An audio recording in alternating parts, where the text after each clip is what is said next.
രാഹുലെ, ഇന്ത്യയിലെ ഏറ്റവും വലിയ രാഷ്ട്രീയ കക്ഷിയാണ് ഞങ്ങൾ.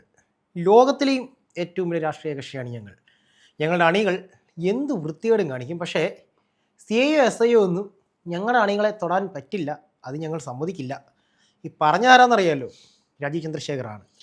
BJP സംസ്ഥാന അധ്യക്ഷൻ രാജീവ് ചന്ദ്രശേഖറിൻ്റെ വാക്കുകൾ. അപ്പോൾ എനിക്ക് സ്വാഭാവികമായിട്ടും വരുന്നൊരു സംശയം എന്ന് വെച്ചാൽ, കേന്ദ്രം ഭരിക്കുന്ന പാർട്ടിയുടെ അണികളായാലും സംസ്ഥാനം ഭരിക്കുന്ന പാർട്ടിയുടെ അണികളായാലും, അല്ലെങ്കിൽ ഇനിയിപ്പോൾ അങ്ങ് തമിഴ്നാട്ടിൽ നിന്നുള്ള DMKയുടെ ADMKയുടെ ഒക്കെ ഇവിടുത്തെ അണികളാണെങ്കിലും, രാഷ്ട്രീയ പ്രസ്ഥാനത്തിന് പിൻബലമുണ്ടെങ്കിൽ ഈ നാട്ടിൽ എന്ത് വൃത്തികേടും കാണിക്കാം. അവരെ പോലീസ് ചോദ്യം ചെയ്യാനോ അറസ്റ്റ് ചെയ്യാനോ പാടില്ല എന്നുള്ള ഒരു വിലയിരുത്തൽ, അല്ലെങ്കിൽ ഒരു പറയാതെ പറഞ്ഞു വെക്കുകയാണോ ഈ രാജീവ് ചന്ദ്രശേഖർ ചെയ്യുന്നത്? തീർച്ചയായിട്ടും. ഇപ്പോൾ അദ്ദേഹത്തിൻ്റെ ഭാഷയിലൊരു ധാർഷ്ട്യമുണ്ട്. ഇവിടുത്തെ CI ആണെങ്കിലും SI ആണെങ്കിലും ഞങ്ങളുടെ പ്രവർത്തകരെ തൊട്ടാൽ ഞങ്ങൾ പ്രതികരിക്കും എന്ന് പറയുന്നത്. ഞങ്ങൾ ലോകത്തിലെ ഏറ്റവും വലിയ പാർട്ടിയാണ്, ലോകത്തിലെ ഏറ്റവും വലിയ പാർട്ടിയാണ്. ഞങ്ങളുടെ അണികളെ തൊടാൻ പാടില്ല.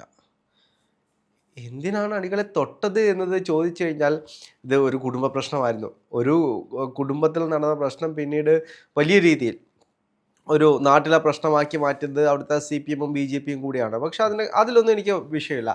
ഇപ്പോൾ രാജീവ് ചന്ദ്രശേഖരൻ തന്നെ പറയുകയാണ്, ഭരണമാറ്റം ഉണ്ടാകും മെയ് 4 ശേഷം. അതായത് മെയ് 4 പിണറായി വിജയൻ്റെ ഇത്തരത്തിലുള്ള ധാർഷ്ട്യങ്ങളെല്ലാം തീരും. മെയ് 4 ശേഷം വെയിറ്റ് ആൻഡ് സീ എന്നാണ് പറയുന്നത്. സ്വാഭാവികമായിട്ടും BJPയുടെ കോർ കമ്മിറ്റി റിപ്പോർട്ട് പ്രകാരം BJP സംപൂജ്യരായിരിക്കും. ഒരു സീറ്റ് പോലും കിട്ടത്തില്ല എന്നാണ് BJPയുടെ നിഗമനം. അപ്പോൾ അങ്ങനെ ഇരിക്കെ 4 ശേഷം ഭരണമാറ്റം ഉണ്ടാകുമെങ്കിൽ അത് കോൺഗ്രസ് അധികാരത്തിൽ വരുമെന്ന് തന്നെയാണ്. അപ്പോൾ സ്വാഭാവികമായിട്ടും രാജീവ് ചന്ദ്രശേഖരൻ പറയുന്നത് മെയ് 4 ശേഷം കോൺഗ്രസ് അധികാരത്തിൽ വരുമെന്ന് തന്നെയാണ് അദ്ദേഹം പറഞ്ഞു വെക്കുന്നതിൻ്റെ ശ്രുതി. അപ്പോൾ മറ്റൊരു കാര്യം എന്ന് പറയുന്നത്, ഏതൊരു പാർട്ടിയുടെ പിൻബലം ഉണ്ടെങ്കിലും ഇവിടെ ആർക്കും എന്ത് തോന്നിവാസവും കാണിക്കാമോ എന്നൊരു ചോദ്യം ബാക്കിയാണ്. അതാണ് ഞാൻ ചോദിച്ചത്. ഇപ്പോൾ ഈ രാജീവ് ചന്ദ്രശേഖരൻ്റെ ഭാഷയിലെ തന്നെ ധാർഷ്ട്യം എന്ന് പറയുന്നത്, ഇവിടെ CI ആണെങ്കിലും SI ആണെങ്കിലും ഒരുത്തരും ഞങ്ങളുടെ പ്രവർത്തകർക്ക് നേരെ വരണ്ട, വന്നാൽ പണിയും. ഇതാണ് അദ്ദേഹത്തിൻ്റെ ഭാഷയിലെ ധാർഷ്ട്യം എന്ന് പറയുന്നത്. ഇത് ആരാണ്? നിങ്ങൾ ആരാണ്? നിങ്ങൾ കേരളമല്ല, ഇന്ത്യ ഭരിക്കുന്ന ഒരു പാർട്ടിയുടെ കുറച്ച് അണികൾ മാത്രമാണ്. സംസ്ഥാന അധ്യക്ഷൻ, നിങ്ങളൊരു ജനപ്രതിനിധി പോലും അല്ല. ഇത് കേരളമാണ്. കേരളം ഇന്ത്യയിൽ നിന്നും വ്യത്യസ്തമായിട്ടുള്ള സംവിധാനത്തിൽ പോകുന്നത്. അല്ല, എനിക്ക് തോന്നുന്നത് രാഹുലെ, ഈ BJP, അതായത് നരേന്ദ്രമോദി വരുന്ന ചടങ്ങുകളിലൊക്കെ ക്ഷണിക്കപ്പെടാതെ അതിഥിയായിട്ട് എന്ന് വലിഞ്ഞു കയറിയിരിക്കുന്ന ഒരു ശീലം ഈ രാജീവ് ചന്ദ്രശേഖർക്കുണ്ട്. നമ്മൾ പലയിടത്തും കണ്ടാണ്, വിഴിഞ്ഞത്ത്, അങ്ങനെ പല പരിപാടികളിൽ പുള്ളി പോയിരിക്കുന്നുണ്ട്. അപ്പോൾ പുള്ളിക്ക് തന്നെ സ്വയം അങ്ങ് തോന്നിക്കാണും, ഞാൻ എന്തോ വലിയ സംഭവമാണ്, ഞാൻ പ്രധാനമന്ത്രിയുടെ ഒപ്പം അങ്ങ് ഇരുന്ന് അങ്ങ് എല്ലാവരും എന്നെ അങ്ങ് അംഗീകരിച്ച് ഞാൻ ജൂനിയർ പ്രധാനമന്ത്രിയാണെന്നുള്ള വല്ല ചിന്തയും തലയ്ക്ക്. അതും ശരിയാണ്. ഇപ്പോൾ പ്രധാനമന്ത്രിയുടെ കൂടെ ഒരാൾ പോയി ഇരുന്നു എന്ന് കരുതി അയാൾ പ്രധാനമന്ത്രി ഒന്നും ആവത്തില്ലല്ലോ. ഇയാൾ പ്രധാനമന്ത്രി അല്ല, ഒരു സംസ്ഥാനത്തിന്റെ ഒരു പാർട്ടിയുടെ ഒരു അംഗം മാത്രമാണ്. മിനിമം ഒരു വാർഡ് മെമ്പറെങ്കിലും ആണെങ്കിൽ, സംസ്ഥാനം ഭരിക്കുന്ന പാർട്ടി പോലും അല്ലല്ലോ. ഞാൻ പറഞ്ഞത് മിനിമം BJPയുടെ ഒരു വാർഡ് മെമ്പർ ആണെങ്കിൽ കേൾക്കാൻ ഒരു രസമുണ്ട്. ഇത് സംസ്ഥാന അധ്യക്ഷൻ. പക്ഷെ അതിനുള്ള പണി എടുക്കുന്നുണ്ടോ എന്ന് ചോദിച്ചാൽ ഒന്നും ചെയ്യാറില്ല. ഈ ചാനലുകളുടെ മീഡിയയുടെ മുന്നിൽ വന്ന് ഇത് കൂട്ട് മണ്ടത്തരങ്ങൾ, ഇത്തരത്തിലുള്ള മണ്ടത്തരങ്ങൾ വിളിച്ചു പറയുന്നതിൽ രാജീവ് ചന്ദ്രശേഖരനെ കഴിഞ്ഞിട്ട് വേറെ ആൾക്കാർ. ഈ ലോക മണ്ടന്മാരെ എവിടുന്ന് കിട്ടുന്നു എന്നാണ് BJPയുടെ പ്രത്യേകത. BJP ഇവിടെ പണിയെടുത്തതെല്ലാം വെറുതെ ആയി എന്ന് വേണമെങ്കിൽ നമുക്ക് പറയാം. കഴിഞ്ഞ കുറച്ച് ദിവസം മുമ്പിട്ട് എന്തെല്ലാം വർഗീയതയാണ് BJP ഇവിടെ ഉണ്ടാക്കിയെടുത്തത്. BJPയെ പ്രതിദാനം ചെയ്യുന്ന ആളുകൾ കഴിഞ്ഞ കുറച്ച് ദിവസങ്ങളായിട്ട് സോഷ്യൽ മീഡിയയിൽ വലിയ രീതിയിൽ വർഗീയത അഴിച്ചുവിടുന്ന ഒരു സാഹചര്യമുണ്ട്. എന്താണ്, ഗോവിന്ദം ഭജൻസ്, നന്ദഗോവിന്ദം ഭജൻസ് ഒരു പാട്ട് പാടിയതാണ് ഇവർക്ക് ഇത്ര വിഷയം.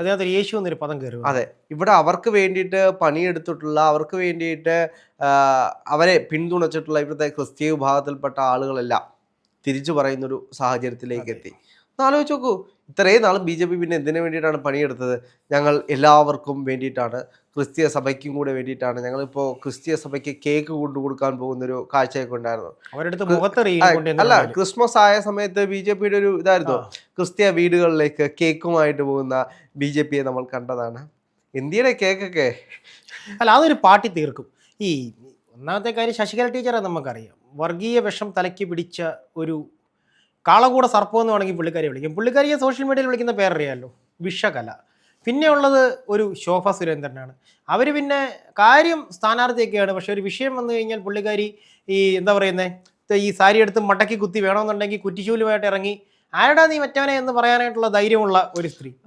ശോഭാ സുരേന്ദ്രൻ മത്സരിക്കുന്ന സാഹചര്യത്തിൽ പോലും ഷാഫി പറമ്പിലിനോടാണ് മത്സരിച്ചത്. ഇപ്പോൾ തിരുവനന്തപുരത്തേക്ക് വരുമ്പോൾ തിരുവനന്തപുരത്ത് നമുക്കറിയാവുന്നതുപോലെ ശ്രീലേഖ IPS, അതുപോലെ തന്നെ ഡെപ്യൂട്ടി മേയറായിട്ടുള്ള ആശാനാഥ്. അപ്പോൾ ഇവർക്ക് രണ്ടുപേർക്കും സമൂഹ മാധ്യമങ്ങളിൽ വലിയ രീതിയിൽ ആക്ഷേപം കിട്ടുന്നു, സൈബർ ബുള്ളിങ് കിട്ടുന്നു എന്നൊക്കെയാണ് ഇവർ പറയുന്നത്. സൈബർ ബുള്ളിങ്ങിന്റെ കഥ ഞാൻ പറയേണ്ട ആവശ്യമില്ലല്ലോ. ഇവിടെ കേരളത്തിൽ ഏറ്റവും കൂടുതൽ സൈബർ ബുള്ളിങ് ചെയ്യുന്നൊരു പാർട്ടിയായിട്ട് BJP മാറുന്നൊരു സാഹചര്യമുണ്ട്. ബി ജെ പി ഒരു റെക്കോർഡ് തിരുവനന്തപുരം സൃഷ്ടിച്ചിരുന്നു. സദാചാര ഗുണ്ടകളെ സൃഷ്ടിക്കുന്ന ഒരു പാർട്ടിയായിട്ട് BJP അത് മാത്രമല്ല, മറ്റൊരു റെക്കോർഡും കൂടി BJP സ്വന്തമാക്കിയിരുന്നു. കേരളത്തിലെ ആദ്യത്തെ പുട്ടി മേയർ BJPക്ക് സ്വന്തം. അത് ജലബീരങ്കിയിൽ ഒഴുകിപ്പോയി എന്നും പറഞ്ഞു. അതാണ് ഇവർ ഈ പറഞ്ഞ സൈബർ ബുള്ളിങ്. അല്ല, സമരം ചെയ്ത് കഴിഞ്ഞാൽ കേസ് എടുക്കാൻ പാടില്ലെന്നുണ്ടോ? അത് ഒരു മുൻ DGP ആയിട്ടുള്ള ശ്രീലേഖ IPS സമരം ചെയ്തു എന്ന് കരുതി അവർക്കെതിരെ കേസ് എടുക്കാൻ പാടില്ല എന്ന് എന്ത് നിയമമാണുള്ളത്? ഏത് നിയമമാണുള്ളത്? മുൻ DGP, അതായത് നമ്മൾ തന്നെ പറഞ്ഞു കേട്ടുള്ള ഒരു കാര്യമാണ്, കാക്കി പോയ പോലീസിന് പട്ടിയുടെ വിലയാണ്. കാക്കി ദേഹത്തുണ്ടെങ്കിലേ പോലീസിന് വിലയുള്ളൂ. അത് പോയി കഴിഞ്ഞാൽ സ്വന്തം പെമ്പറോത്തി പോലും മൈൻഡ് ചെയ്യില്ല എന്നൊരു അവരുടെ സ്റ്റേറ്റ്മെന്റിന്റെ എന്ത് അപക്വമായിട്ടുള്ള സ്റ്റേറ്റ്മെന്റ് ആണ്.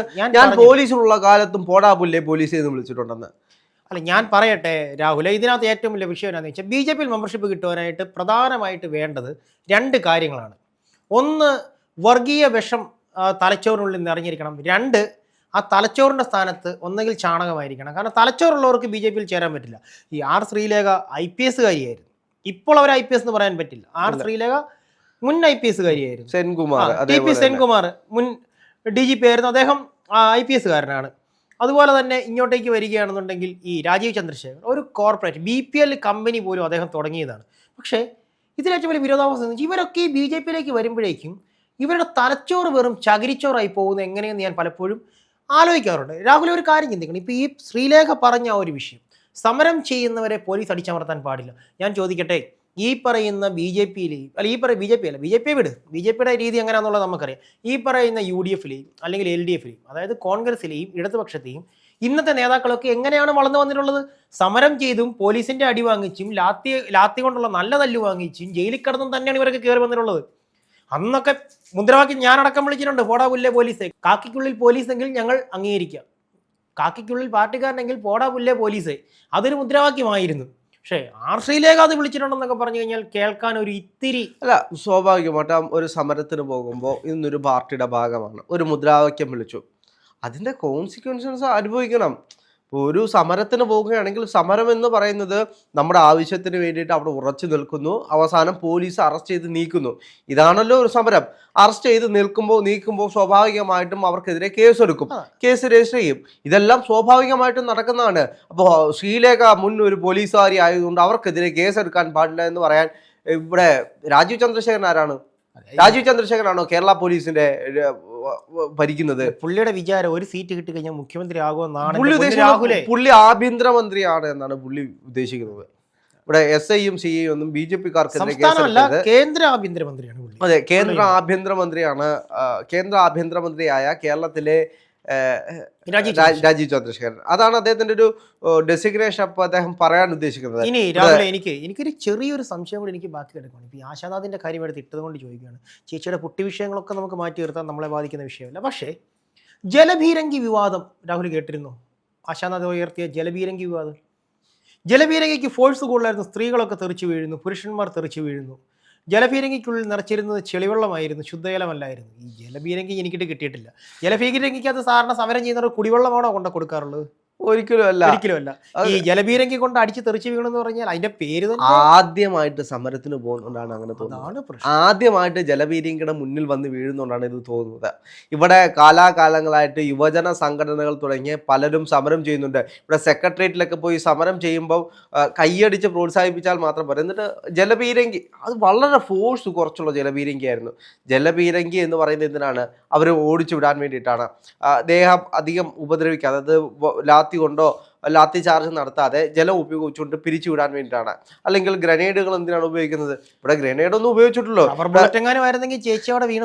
ഇവിടെ സെക്രട്ടേറിയറ്റ് സമരങ്ങൾ നടക്കുന്ന സമയത്ത് അവിടേക്ക് ചെന്ന് കഴിഞ്ഞാൽ ഗ്രനേഡുകളാണ് അവരറിയുന്നത്. അതേപോലെ തന്നെ ജലബീരങ്കി അതേ കൂട്ട് അടിയും. അപ്പോൾ ഇതൊന്നും അവിടെ സംഭവിച്ചിട്ടില്ലല്ലോ. അപ്പോൾ കുറച്ച് വെള്ളം അവരെ കുളിപ്പിക്കാൻ വേണ്ടി, നാട്ടുകാരെ കാണിക്കാൻ വേണ്ടി കുറച്ച് വെള്ളം പോലീസുകാർ ഒഴിച്ചു എന്നേ ഉള്ളൂ. ജലബീരങ്കിക്ക് ശക്തി ഉണ്ടായിരുന്നെങ്കിൽ ഇതൊന്നും അല്ല സംഭവിക്കാൻ പോകുന്നത്.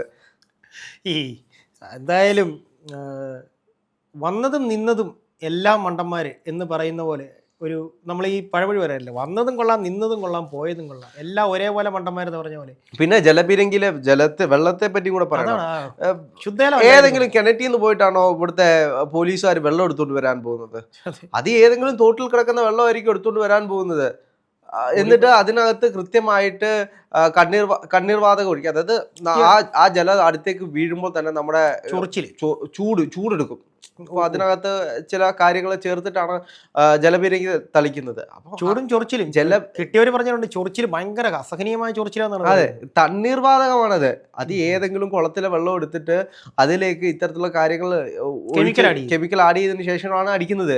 അപ്പോൾ ചൂട് കാരണം അവിടെ നിൽക്കാൻ കഴിയാതെ ഓടി രക്ഷപ്പെടുന്ന ആളുകളെ ഞാൻ കണ്ടിട്ടുണ്ട്.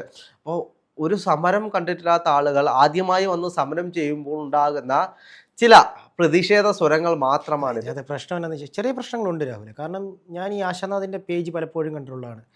ഈ കോൺക്രീറ്റ് നടക്കുന്നിടത്തും അല്ലെങ്കിൽ ഈ അമ്പലത്തിലൊക്കെ പോയിട്ട് പുട്ടിയിട്ട് പോയി കൈപുറയിക്കെട്ട് നിന്ന് അതിന് നിർദ്ദേശം കൊടുക്കുന്നവർ, ഇന്നടത്ത് കോൺക്രീറ്റ് നടന്നു, ഇന്ന അമ്പലത്തിൽ ഇന്ന പരിപാടി BJP ചെയ്തെന്നും പറഞ്ഞ് പുട്ടിയിട്ട് പോയി നിൽക്കുന്നവരല്ല സമരമുഖത്ത് പോയിട്ട് ജലപീരങ്കിക്ക് മുന്നിൽ നിൽക്കുന്ന. ചേച്ചിക്ക് ഇപ്പോൾ പറഞ്ഞ പോലെ ആദ്യമായിട്ട് കൊണ്ടതിൻ്റെ പ്രശ്നമാണ്. എന്താണെങ്കിലും രാജീവ് ചന്ദ്രശേഖറും കൊള്ളാം, ശ്രീലേഖയും കൊള്ളാം, സെൻകുമാറും കൊള്ളാം, ആശാനാഥും കൊള്ളാം. പക്ഷെ അപ്പോഴും ഞാൻ മുൻപ് പറഞ്ഞ ആ ഒരു വാക്ക്, ലോക പാർട്ടിയാണ്, നമ്മളത് ശ്രദ്ധിക്കണം. അല്ല, ലോകത്തിലെ ഏറ്റവും വലിയ പാർട്ടിയാണ്. ആ ലോകത്തിലെ ഏറ്റവും വലിയ പാർട്ടിയെ കളിയാക്കാൻ പാടില്ല.